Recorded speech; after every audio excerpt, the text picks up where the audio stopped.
Uniform civil કોડના વિરોધમાં મુસ્લિમ સમાજ દ્વારા સુરત ખાતે પત્રકાર પરિષદ યોજાઈ હતી.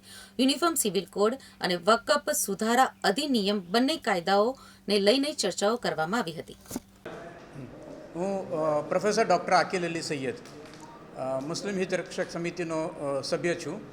મુસ્લિમ હિતરક્ષક સમિતિ જે સમગ્ર ગુજરાતની વૈવિધ્યપૂર્ણ જેટલી લઘુમતી સંસ્થાઓ છે, જેમ કે જમિયતે ઉલમા હિન્દ, જમાતે ઇસ્લામી, મિલ્લી કાઉન્સિલ અને ઘણી બધી સંસ્થાઓની આ એક અમ્બ્રેલા ઓર્ગેનાઇઝેશન, એટલે કે એક જ છત્રમાં જેમાં જે દરેક સંસ્થાઓનો સમાવેશ થઈ જાય એવી સંસ્થા છે, જેના આજે પ્રતિનિધિમંડળ આજે સુરત ખાતે આવ્યું છે, જેમાં મુસ્લિમ પર્સનલ લો બોર્ડના એડવોકેટ સાહેબ પધાર્યા છે અને સંયોજક ઇકબાલ મિર્ઝા સાહેબ છે, અને હું એકેડેમિશિયન તરીકે એમાં છું. બાર કાઉન્સિલ ઓફ ગુજરાતના સભ્ય એ વકીલનું પ્રતિનિધિત્વ કરી રહ્યા છે. આવું આ એક મંડળ છે જે અહીંયા આવ્યું છે. અમારો ઉદ્દેશ્ય છે કે લોકોમાં એક કથિત યુસીસીના નામે અત્યારે જે પ્રક્રિયા ચાલી રહી છે એના બાબતે જાગૃતિ ફેલાવવાનો, અને આ યુસીસીના નામે જે એક મનઘડત આશયોને પૂરા પાડવા માટેની જે પ્રવૃત્તિ સરકારશ્રીના નેજા હેઠળ થઈ રહી છે એને ઉઘાડી પાડવાનો આ એક સનિષ્ઠ પ્રયાસ છે.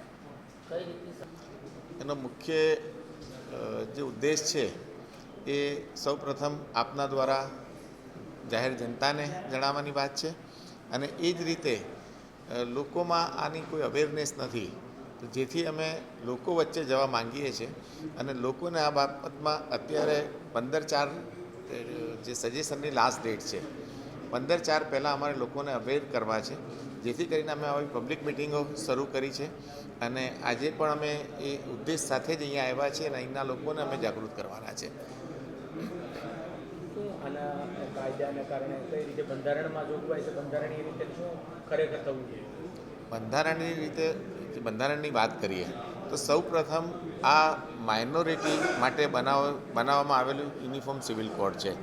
તો આમાં એક પણ મુસ્લિમ મેમ્બરને કે મુસ્લિમ સ્કોલરને રાખવામાં નથી આવ્યા, એટલે સરકાર પ્રેજ્યુડાઇઝ છે.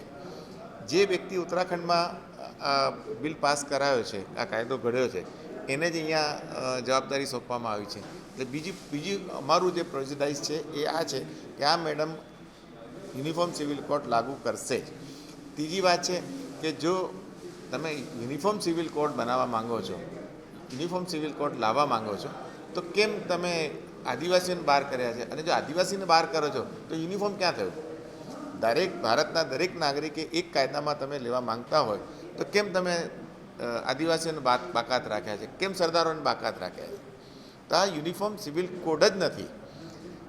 બીજી છેલ્લી વાત એ છે કે જો તમે યુનિફોર્મ સિવિલ કોડ લાવવા માંગો છો તો એમના મંતવ્ય લો. હવે અમદાવાદમાં સૌથી મોટું સેન્ટર અમદાવાદ છે, ત્યાં એ લોકોએ 10 જણાને બોલાવ્યા, એ બી એમના બીજેપી કેડરના માણસોને. અમને એમાં પણ પ્રેજ્યુડાઇઝ છીએ કે એ એવા જ લોકોને સાંભળવા માગે છે કે જે યુનિવર્સિટી